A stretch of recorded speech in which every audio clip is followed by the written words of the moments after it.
Welcome, everybody.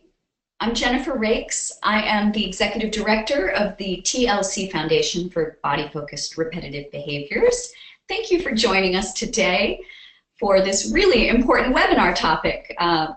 Today we're going to be discussing manipulating the maze of 504s in special ed, a topic that is very key to a lot of parents in our community and one that we usually have a lot of questions about. I'm thrilled to be able to share the expertise of Jessica McClung with you today. Jessica is the Director of Special Ed in the Roanoke County Public School System, and she's the mother of a child with trich.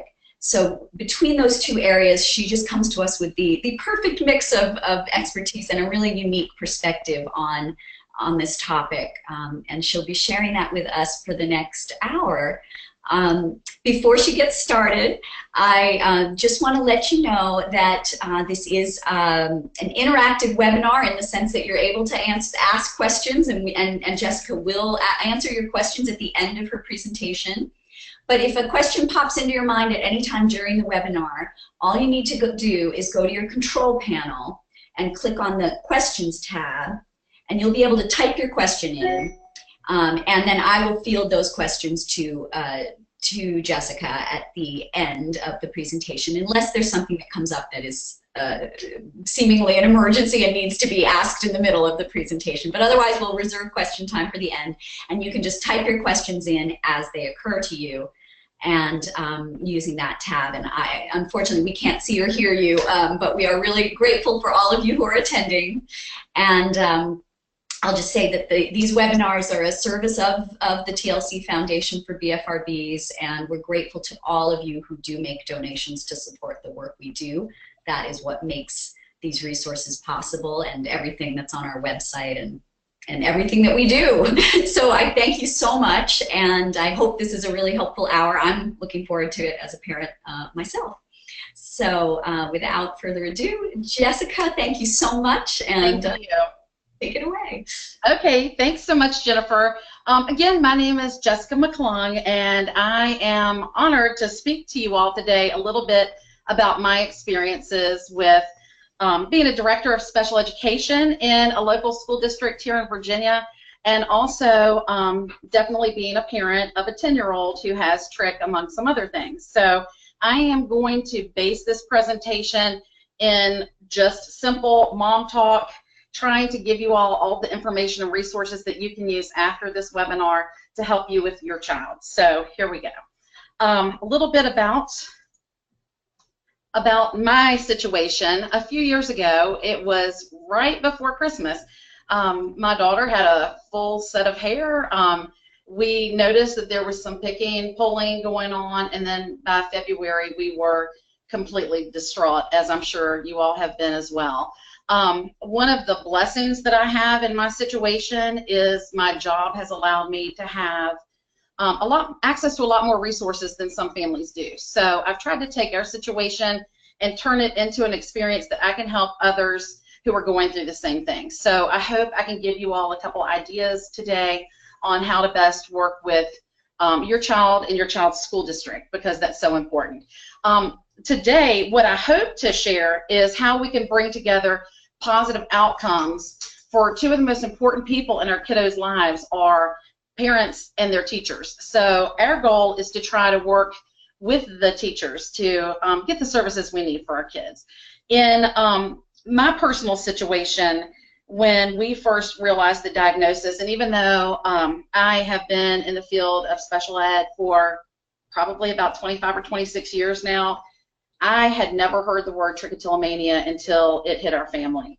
So we did a lot of digging and a lot of researching when we first experienced this, and I'm sure went through a lot of the same things you all did, a lot of tears, down on our knees, trying to be positive in front of our daughter, but also trying to get all the answers we could.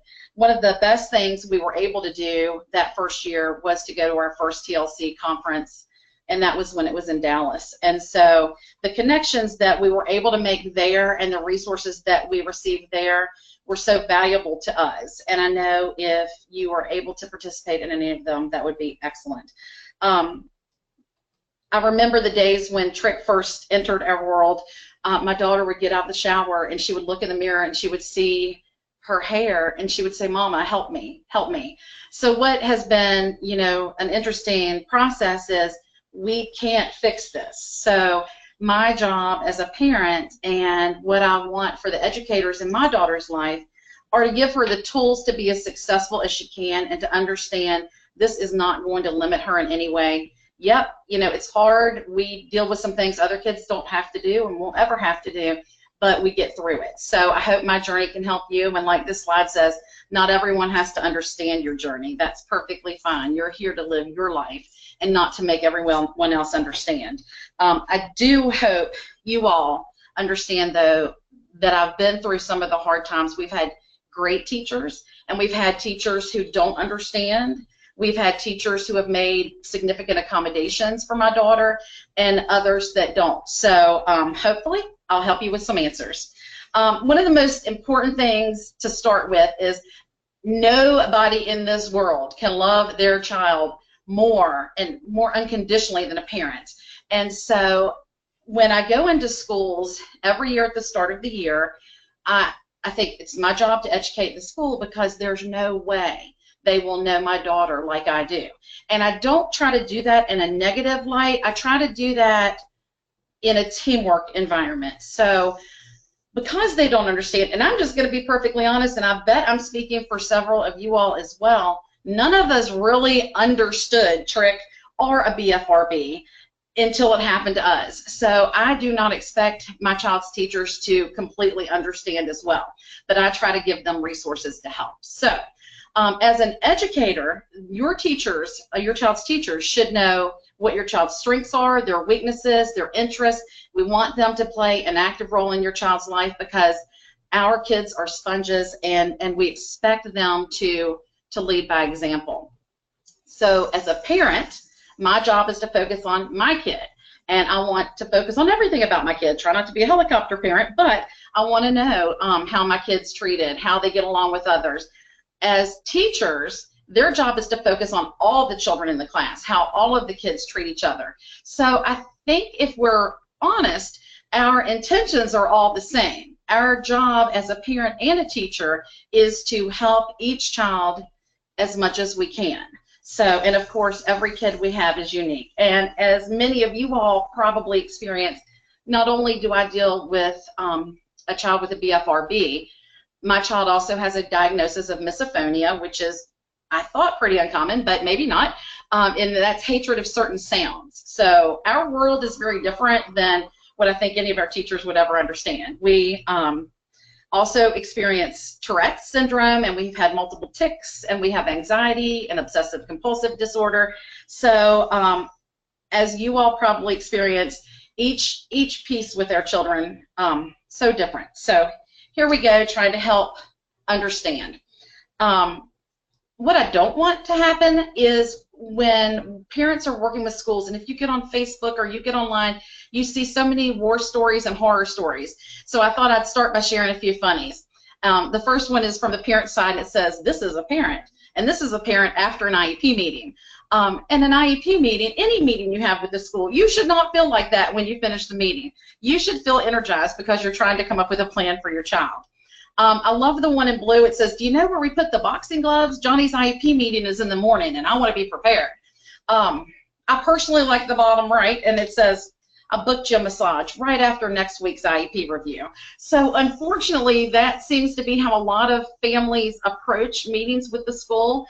But I can assure you from the school's perspective, no one in public education ever went into this position to try not to help kids. So my philosophy is teamwork makes the dream work. And one of my favorite quotes has always been, "Snowflakes are one of nature's most fragile things, but just look at what they can do when they stick together." And that's what we need to do to get the most bang for our buck with our kiddos. So here we go. A little bit about special education and Section 504. Special education is a law that falls under the Individual Disabilities Education Act. And that's a service law, and there are federal regulations that govern special ed, and then each state has state regulations. And each state is a little different. So I want to start the presentation by explaining my perspective is coming from Virginia. There might be small tweaks that are different in whichever state you're living in, so make sure that you check with your state regulations to make sure there's not anything that's a little bit different. So for special education, the eligibility in finding a child eligible, they have to need specialized instruction, and that's actual teaching that is different than the teaching everybody else gets.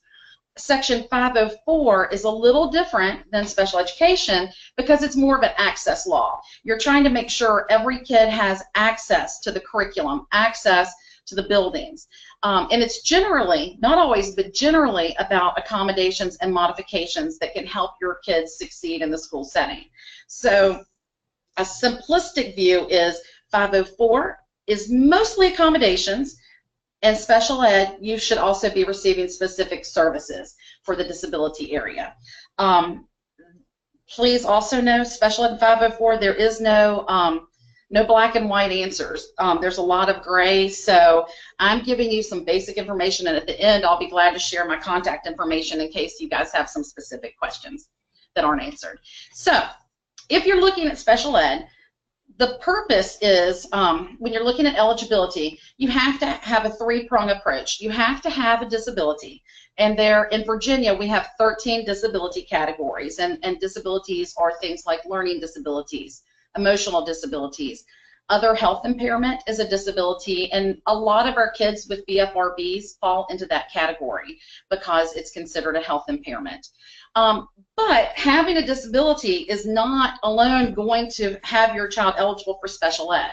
Once you have a diagnosed disability, and you can go through assessments at the school or outside, but then you have to look, your team at school has to look, does it have a significant impact on your child's educational progress?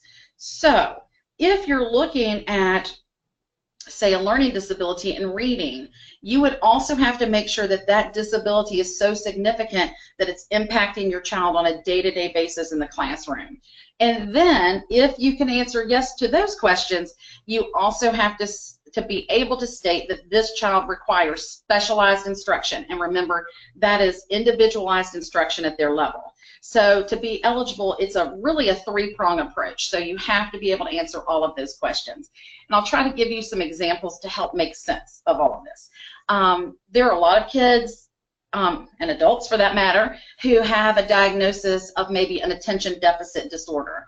And just because you might have that diagnosis, you may or may not need special ed or services under 504. Many children don't need anything at all. They're able to accommodate for their disability, and they don't need specialized services. So I hope that helps to understand a little bit. Now in section 504, that's a little different. The child has to have a mental or physical impairment that substantially limits one or more of a person's life activities, major life activities. Now, you're saying, well, what's a major life activity? In my mind, that could be most anything. But it's really anything such as caring for yourself, walking, seeing, hearing, speaking. Here's a big one, breathing. Yep, that would be an important life activity. But another one for the school setting is learning. So if your child has an issue involving learning, that could cause your child to be eligible for 504. However, just like in special ed, you have to have a disability, but it has to impact, again, the education in order to qualify for accommodations. And the determination for eligibility is made by a school team, including the parents. And it is a process, and it does take a few months to go through the entire process, so don't get frustrated with the timelines. One piece that a lot of parents are confused with is that a doctor's note documenting a condition does not guarantee that your child will be eligible for special ed or 504. It will only alert the school that, hey, we have a medical diagnosis here. So one piece of information does not constitute an eligibility. So when we're looking at eligibility in the school setting, we're going to look at educational testing, we're going to do some achievement testing, and we're going to look at where your child's functioning level is, day-to-day performance. We're going to do some behavior rating scales so we can see if anything that your child is doing in the classroom, is that in line with other kids, your child's age and grade level, or is it significantly different? So we're going to look at a lot of different pieces of information in order to make the decision. One of the things I always try to talk to parents and to educators about, to label or not to label, and that's a really big question for families. So if you can just think of a time in your life when somebody made an inaccurate judgment about you. Just take a second. Have you ever been judged incorrectly? Who made that judgment? How did you feel? And what effects did that have on you? So I'll give you an example in my world. I worked at a pharmacy in college, and we had a regular customer who enjoyed riding motorcycles. One day he came in and said, "Do you have a restroom I could use?" And I said, "Sure. Way back in the back, it says employees only. Help yourself. Go back in there. There's a restroom." And he looked at me and said, "You know, most people would never let me use their bathroom because of the way I'm dressed or the fact that I ride a bicycle. A lot of people make judgments about me." And that would be so inaccurate to do. Same thing goes for our kids that might have a disability. We want to make sure if we're going to have them involved in either special ed or 504 that we want to make the best decision possible so that we don't put a label on any of our kids without that being absolutely necessary. So if you do have a child in special education, every child has to have an individualized education plan. And that is anything that's educationally relevant to your child goes in that plan. So in my easy to define world, it looks like my child has a disability, and for us, we're dealing with BFRBs. So how does that disability impact your child? And from that, your IEP is going to contain a present level of performance, which is just a snapshot of what your child can and cannot do. It's going to give your child goals to work for each year, and it's going to also give you accommodations in the classroom. So the big kicker with special education is this. As a parent, do you want what's best for your child, or do you want what's appropriate for your child? I can tell you for my child, I want the absolute best. I would throw myself on a train track if I could help my child. I think all of us would, or we would not be here right now. So for special education, unfortunately, the federal regulations that guide our day-to-day functions, we are to offer a level playing field, not to give the best. It's appropriate. So that is always going to create some conflict with school staff and families, because no family wants what's appropriate. We all want what's best.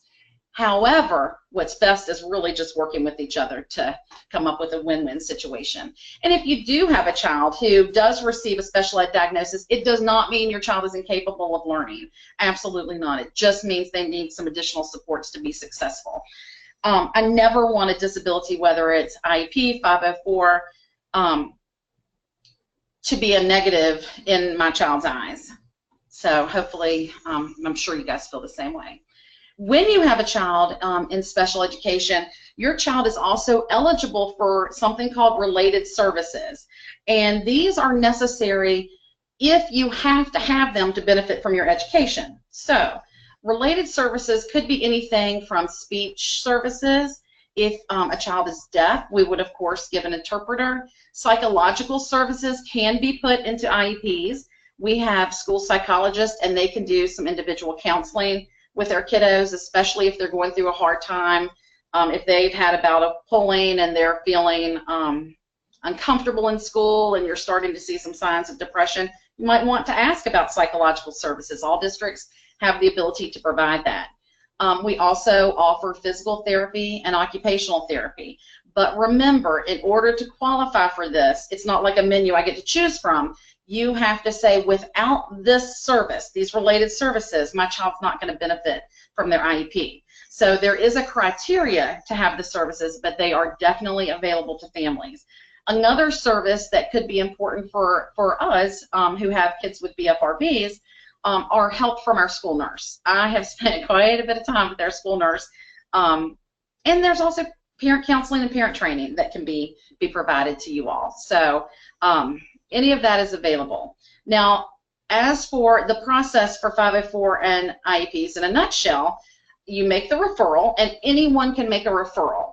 A parent can make a referral, a teacher, an administrator, your child's pediatrician, anyone can make a referral to the school. And Every school calls the referral team something a little bit differently. Some schools call it a student support team. Some say a child study team. But once you make a referral and say, I think my child needs some help in school, can we do an evaluation? You're going to have to meet in a certain amount of time and come together to determine if an assessment is needed. Once you determine it is, you complete the assessment, and in Virginia, we have 65 days to do that. And then after that, you have to go to an eligibility meeting to see, you're looking at all of that documentation, looking at that psychological evaluation, looking at the educational testing, looking at any behavior rating scales, any reports from doctors, and then you determine whether or not the child is eligible for either 504 or an IEP. Once you're eligible, the school staff should be collecting data on an ongoing basis for your child. They are required to collect data to show what we're doing is working with your child. And then the IEP has to be revised at least annually. So timelines, if you're wondering, if you call the school, say, I want my child tested. If your child's not already receiving any services, there is nothing wrong with testing, and every school is required, regardless of what state you live in, to do this if needed. So you would call a meeting, you would ask for an evaluation. They are required in Virginia to schedule that first meeting within 10 business days. If the committee evaluates, we have 65 days to get all of the testing done. If the child is determined eligible for services, we have 30 days to write the plan, and then it's reviewed or revised at least annually. And then every 3 years, we come together to decide if we need to test again to see if things have changed. So there are a lot of protections for kids who receive these school-level services. One of the big pieces that I try to make sure when I'm going, and I don't think I said this at the beginning, my child has a 504 plan. We did do a complete evaluation in 2nd grade. She doesn't need specialized instruction, but she does need accommodations. So when you're preparing to go to those meetings, coming from the side of the parent, it can be so intimidating because there are required team members. You have an administrator there, you have special ed teacher there, you have a regular ed teacher there, and you feel, sometimes you feel overwhelmed. They're talking in educational language.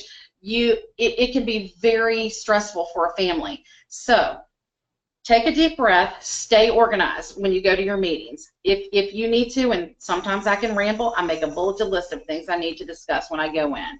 I always share my child's story. Every one of you all have a story for your kids, and I share that with my teachers. Some families are not comfortable sharing information with the teachers. I have a very opposite opinion of that. Any assessment that I do with my child, I share with my teachers, and anything that's done in school, I share with our doctors. We've seen lots of psychologists, psychiatrists, neurologists, so I want everybody to know what's already been done so we can all be on the same page with my child. I don't have any secrets there because I want what's best for my child. It is perfectly okay before you go to a meeting, whether it be a 504 meeting or an IEP meeting, ask the school to give you a draft of the document ahead of time. That gives you time to process it, read through it. If there are things you want added, certainly let the staff know at the school or discuss it at the meeting. But I need some time to process because it can be so overwhelming. And it is really an emotional process when you go in as a parent. I would encourage everyone to stay connected with the teachers. It is really hard when we have bullying situations and things like that with our kids, and sometimes teachers just don't understand. Last year, I remember talking with one of my child's teachers, and she was doing some excellent teaching. The kids were down, they were doing all of this kinesthetic activity, they were jumping, having fun, and I said, that was a great activity, but do you know why my child didn't do well?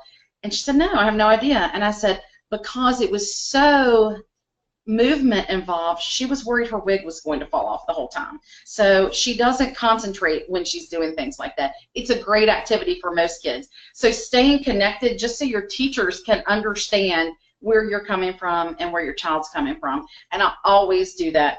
You can catch more flies with honey. I am always kind, friendly, but consistent with my child's teachers.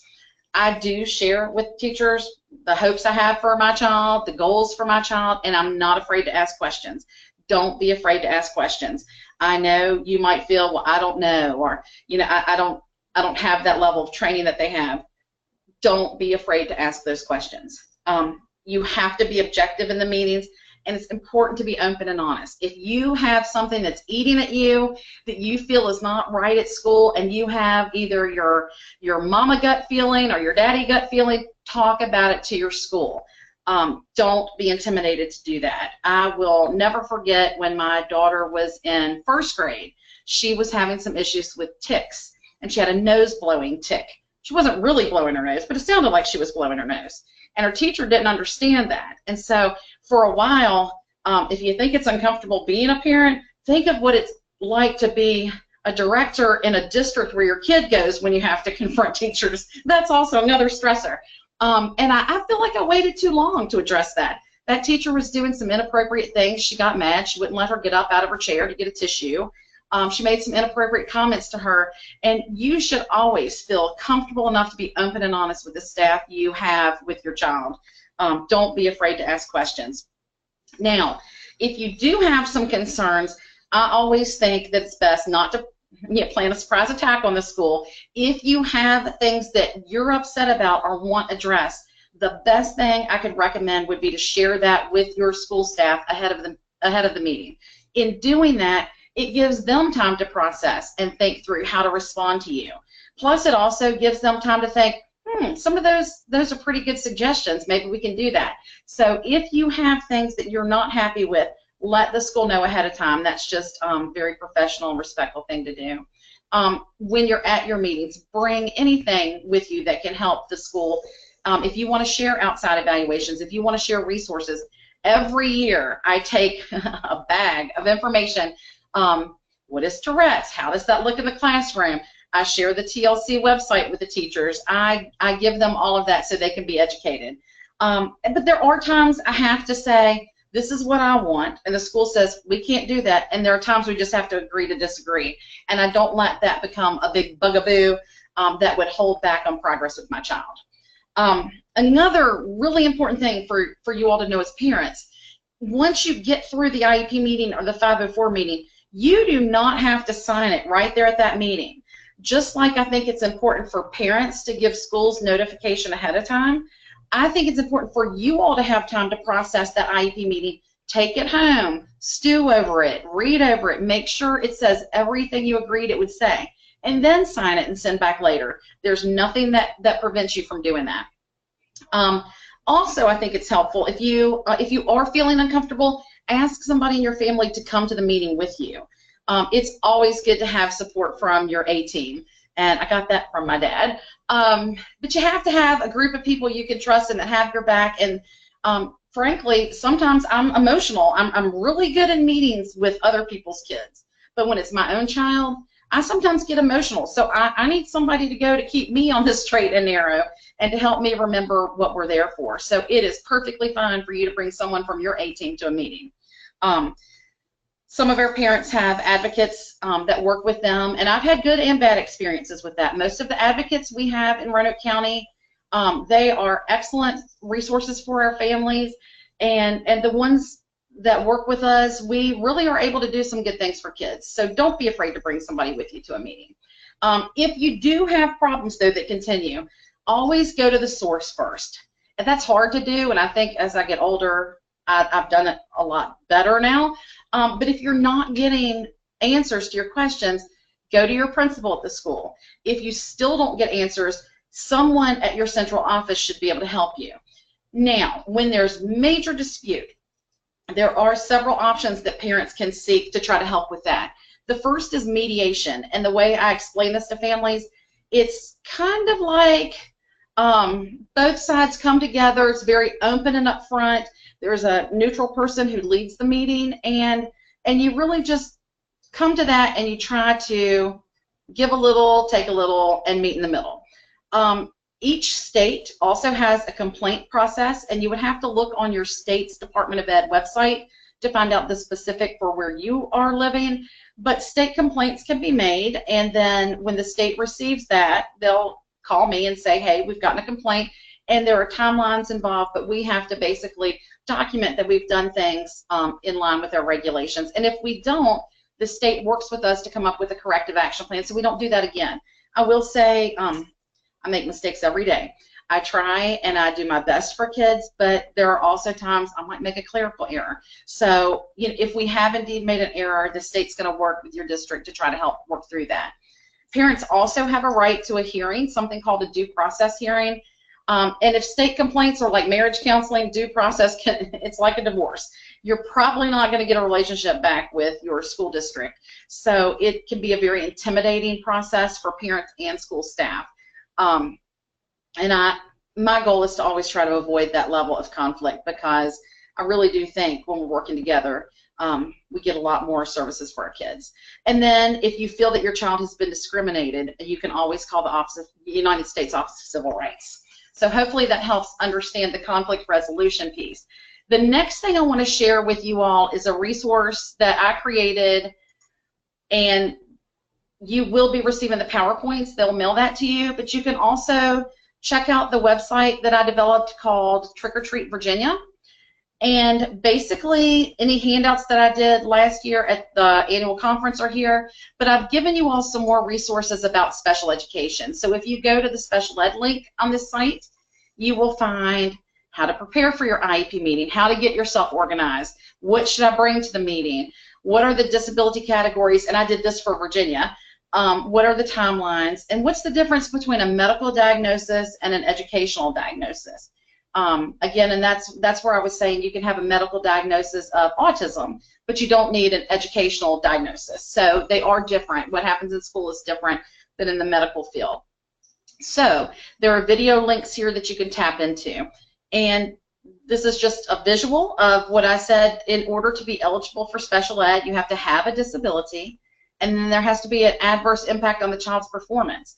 And then your child, if eligible, receives the specially designed instruction. So that is the special ed link, and then I also did the same for you all for 504.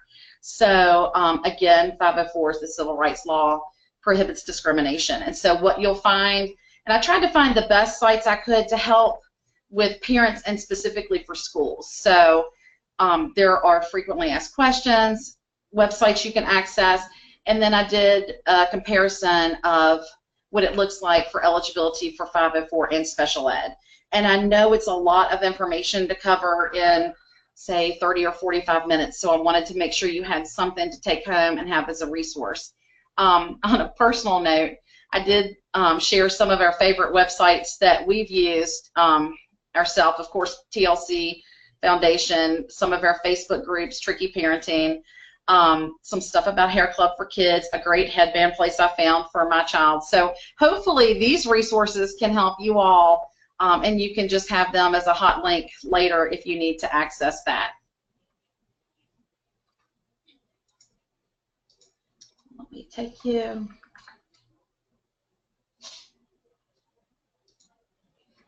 One of the other things I would like to say, in going through the journey for myself with a child with a BFRB, it is a definite different journey than most people have in life.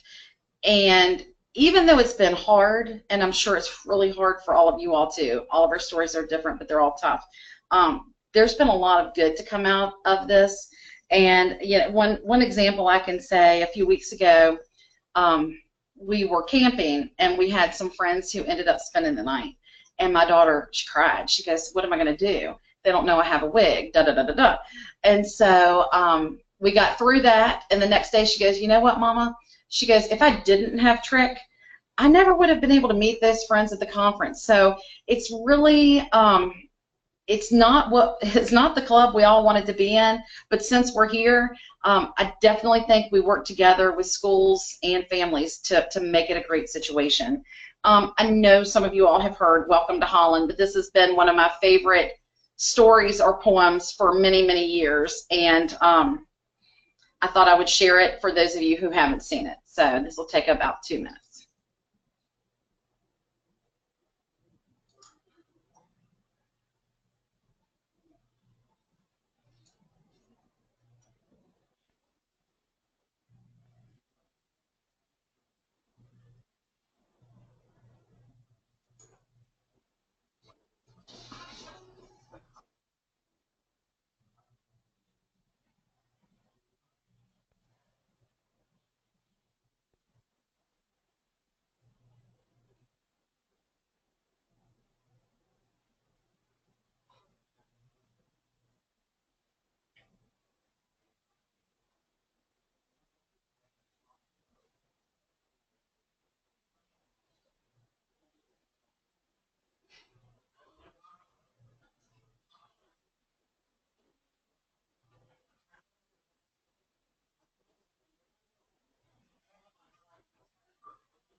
gets me every time.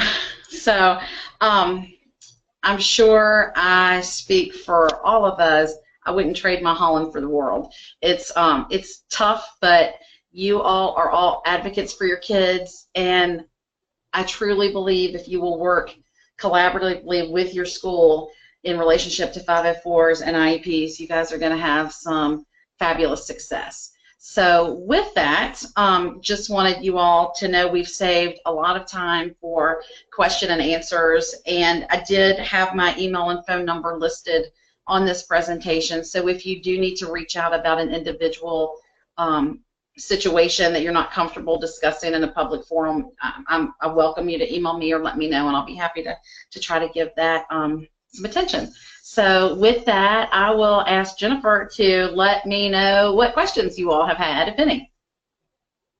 Terrific. Thank you so much, Jessica. And I apologize. I don't know if other people had the same problem. I was not able to hear the welcome to Holland, so I'm so glad. I don't know if nobody else typed a problem to me, so it might have just been my computer. But it was nice that you have the URL listed there so that people can go back and listen to that if it didn't come through. Perfect. And as Jessica mentioned, I should have said at the beginning, we will be emailing all of you the slides that Jessica has put together for this presentation. And the webinar itself is recorded, and so you can also go back and look at it again if you want to at any time, or share it with friends. You just need to log on to our website. It's like a free login. You just set up a username and a password, and you'll be able to get this and all our webinars. Certainly don't panic if you miss something. But now is a chance to ask questions. Let me start posing some of the early questions. And if you have a question that you haven't yet shared with us, the way to do that is on the control panel window that you should have open on your computer. There's a tab that says questions towards the bottom. Click on that and you can type in your question, and I will read it to Jessica for you.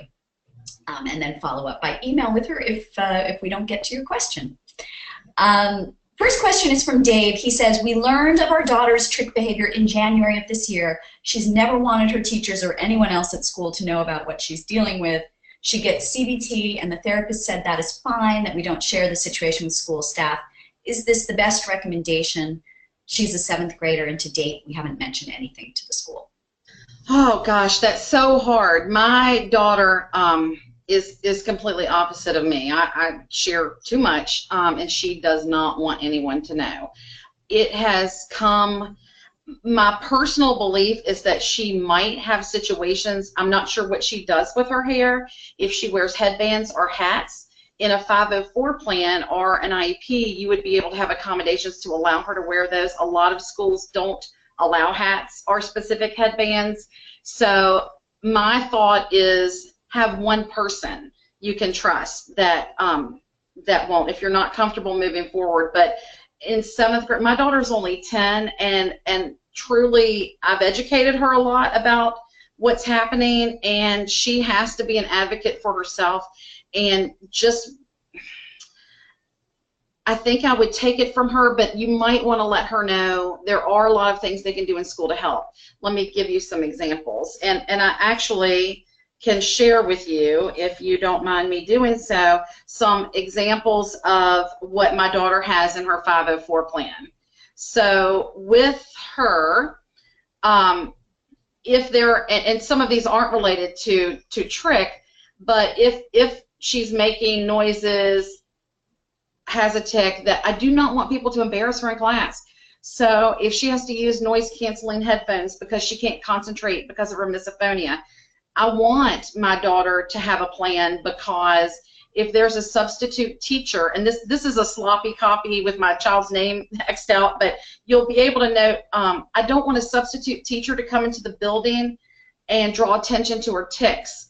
Or if she has a hat or a headband on, no staff member better ask her to take that off, or the mama bear would come out in me. So there are a lot of things your daughter might not realize she could get help with if she wants it. But I also have come to the realization that there are times I don't share because my daughter asks me not to. When we presented at the TLC conference last year, she was with me and gave me permission to speak about her. She does not want me sharing with everybody on this webinar some other things. So I think you have to respect their privacy, and each kid is different. When we go to that conference, some are just so willing to share and speak in public forums. My daughter would die if she thought a lot of people knew about her hair. So I completely understand. I think you're going to have to take some of the cues from your daughter, but you might want to help her understand there's things we can put in place to help her not be singled out, not be made fun of. So probably didn't give you a straight answer, but that's the best I can do with. Great. Yeah, I mean, I would just add, I think that one of the ways of thinking about it is it impacting the child at school? No. Are there things that you would want done either formally through a 504 or perhaps informally, depending on the nature of your school, with just a teacher? I know. Jennifer, yeah. Oh, I'm sorry. I think the more you are able to rely and talk about this with the professionals in your child's life. This year, we have a new guidance counselor, and she said, guess what? I have trich. You might notice I don't have any eyelashes or eyebrows. And I went, yes, I have somebody that understands my child. So I think you'd make some connections, and she would too. And there's probably more than one kid that has some of these issues. Yeah, I agree. I definitely benefited from the fact that my parents talked to my teachers about it, even way back before it was a known thing. This was, you know, a long time ago. And I had, again, you can have bad teachers, as you said, or good teachers, but the sweet ones can be really helpful. So, and then the 504 can help the others be pushed along that path. Okay, Elise, I don't want to hog the time here. Elise says, my child has 3 teachers that she transitions between from class to class for the first time this year. Could you please give some recommendations on how to write a 504, you know, for that situation, what kind of language to use? I have found in helping write my child's 504, because the school doesn't know, I want all of her teachers there for the first meeting. I want them all there to hear about how it impacts my child, and I give them time to say, how does she do in your class? Because sometimes she's so off task because she's pulling, or she's concentrating more on her hair than the work in class. So I will say, what do you see her doing that we need help with? And I try to put it in simple words. I don't need big educated words. I need you to let my child ask for help if she can't do an activity because she's afraid her wig might fall off. I need you to watch out for bullying. I need you to sit my child in the back of the room because she's feeling really self-conscious about a bald spot. So I think the best thing you can do is have open communication with all 3 teachers so everybody is on the same plan and working with you. Great. A follow-up question to that is, what kind of accommodations under the 504 have been most successful for your daughter? I would say specifically for BFRBs, you know, not necessarily other issues that she might have. The main one that we have, we've gone to Hair Club for Kids and have had the wigs that have been glued on, but she gets a really bad rash around the wig area. So the majority of the time we use synthetic wigs, and as you know, they're not glued on or taped on. So it's helped her the most with being able to share with any teacher, I can't do that activity, I need to step out. It doesn't excuse her from doing an activity. For example, PE last year, I'm sure every state has this, you have to do a physical fitness test and sit-ups are involved. Well, one, my daughter doesn't like sit-ups, and I said, you cannot use the fact that you have a BFRB as an excuse not to do a sit-up. But you can ask your teacher to have you do sit-ups alone with her so you're not singled out and your wig doesn't accidentally fall off. If they go somewhere with wind, heaven help us, we had a field trip last year and the wind was blowing, and I thought, oh goodness, her hair is going to go through the window. So that helps me to say, if she needs to get on the bus because her hair is not right, you let her on the bus. So it's been extremely helpful for us with not bringing attention to it, not asking her about it. You know, when we first went through, oh my gosh, what is this? So many people want to say, stop doing that, stop picking, and that makes it worse. So we, in our plan a few years back, we made sure teachers were not going to call her out on that, not draw attention to that. If she's pulling her hair, she's pulling her hair. Leave her alone. It's in the plan. Because we all know that just makes kids more anxious. Thank you. Camilla asks, are mental health therapist referrals also acceptable, or do they have to be from doctors only? Oh, no. We have a lot of kids who work with mental health providers, and we want that information. Some of your schools might have day treatment services or mental health providers working in your schools. Absolutely, from mental health providers we want to work with. The number of kids with mental health issues has grown so much, and there's a real lack of understanding, so we definitely want that information. Great. I was just realizing, so there's some follow-up questions. Again, people are interested in just more ways that accommodations can be helpful to children with BFRBs. And of course, all different kinds of BFRBs. There's, you know, head hair. There's people that pull. I was a child that pulled my eyelashes and eyebrows. Right. Nose, either picking. Right. We have all kinds of different things. Yeah. You know, we have some. Fortunately and unfortunately, in my job, I know that there are other kids with BFRBs, and for some of the skin picking, we make sure if they're uncomfortable with showing legs or arms, even in PE, they don't have to wear the regular PE uniform. They can wear sleeves that cover up if they, you know, have areas that they're uncomfortable with. It is so different in every single case. All you need to do is say, what does my child need to get to this school to be happy and maintain their self-confidence, and ask the school to help you make that happen. I mean, that's really all you can do. All of our kids are so different. Definitely not drawing attention to it, but don't be afraid to ask. If it's something strange, don't be afraid to ask. Yeah, and in my brief experience so far with having a child with some special needs for accommodations, you know, teachers often get, I find, like really excited if they can find a creative way to help you. I mean, again, this is going to be different in different classrooms, and some teachers are quite overwhelmed in these large classrooms especially, but I do think that, you know, most teachers get into their field to help your child learn, and they're usually pretty happy if they can think of a creative way or work with you to make the experience better. Just a couple of other ideas that I know I've heard about through TLC over the years. Some kids, it can affect their focus or the time it might take if they're pulling or picking actively or distracted by trying not to. Some people feel their child might need more time taking a test, or perhaps maybe a slightly different situation for test taking. Certainly, like you mentioned, things like wigs and hats, things that are helping to camouflage but that might not be part of the normal dress code. Fiddle toys. You know, I know there was the whole spinner. Oh, Lord, the spinner.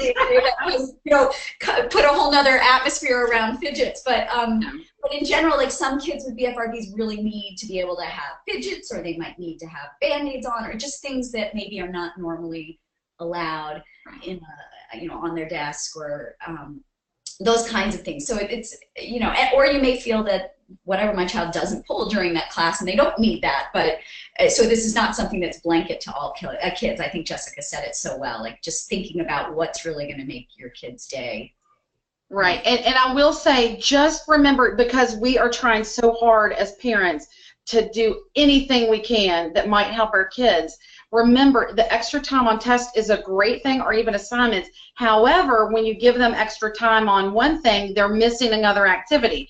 So you've got to make sure you're very specific and individualized with what your child needs. And I have found the best way, sometimes we over-accommodate and we disable our kids, and I will ask, because I've had a lot of what I thought were great ideas, and my daughter said, that's not going to work. I'm not going to do that. I'm not going to wear, you know, this headphone, or, you know, I'm not going to pull my fidget out. So, you know, I think asking them, they're going to be able to articulate to you, because we don't live that. We don't, well, I mean, I know, Jennifer, you do, but I don't have tricks. So I need to learn from her, and they're pretty well able to tell us what they need and what they don't need. No, that is such a good point, because yes, I have trick, but I'm not a kid anymore, and you're right, it's their lived experience, and I could say, gee, you're fidgety, wouldn't you like one of these special cushions to sit on? And you're like, no, I don't want to be the only kid in the class sitting on that special cushion. You know, maybe there could be an environment made where that is actually like become socially acceptable, but you know. And that could be an accommodation and a plan. Instead of singling my kid out who uses a ball chair to wiggle, can we put 4 or 5 in the classroom so any kid who needs it can use it, and that way they're not embarrassed? That's a perfect, you know, segue to have that accommodation. That's great. So yeah, so if there's blocks to things that might help, really understanding what they are so that you can work with them, or maybe some things just won't work. But yeah. And you're going to try things. I think it's also important to know you might try something, or the school might try something, and it's a complete flop. So then you've got to go back to the drawing board. Don't be, if you have something in a 504 plan or an IEP and it's not working, take it out and try something new. But the school has to have your consent to be able to do that. So just stick with what works and be flexible and ready to change. That's great. And this last question just follows up on what we were just discussing, but maybe we can flesh it out even a little bit more. Elise writes, what do you think about this spinner controversy, and what can you do about a teacher who thinks fiddles are toys and shames her into feeling bad about using them? Oh, well, just like I said in the presentation, you need to go to that person and educate them a little bit. There are a ton of resources about fidgets on the TLC website that you can get to show if it's in your child's plan, if it's in an IEP or 504, they have to do it. That is a legal binding document. So if that's what your child needs and they're arguing, I would say as a parent, what I would do next is I would ask for a referral for possible occupational therapy, because the OTs that work in the schools, they work really well with kids with sensory issues that need those spinners. Not necessarily spinners, but fidgets. So, you know, if they're not or putting up a block, ask for an OT evaluation. The school would have to evaluate, and if your child needs to do that, that certainly can be part of their plan. Now, I will say, my kid has fidgets and spinners, and we make slime and Play-Doh, and we have we have a house full of fidgets. But I have told her, if you make this a disruption, you won't have this again. This is for you. It's not for all your friends. It's not to throw around the room. So she has to have some sort of accountability, and if she gets crazy with it, then I'm going to have to give her a different fidget. But so far, it's worked out. That's terrific. I think that's all all the questions that we can get to right now. And I really appreciate your time, Jessica, and to everyone who attended, thank you so much. Your questions make it a much richer experience, and I hope it was very helpful. Don't hesitate to follow up with Jessica or with TLC if you need further information on this or many other BFRB related topics. You can find a lot of information on our website or by contacting us. And thank you all for your support. You know, I loved your example of like the snowflake and how powerful they are when we come together. That's how I feel about the BFRB community, and it's when we come together that we can actually make change for our kids. Absolutely. You all have saved my life, and so having each other is what it's all about. So thank you for giving me the opportunity to talk to you all. Oh, we're so grateful. Thank you all, and hopefully we'll see you at the next webinar. All right, thanks.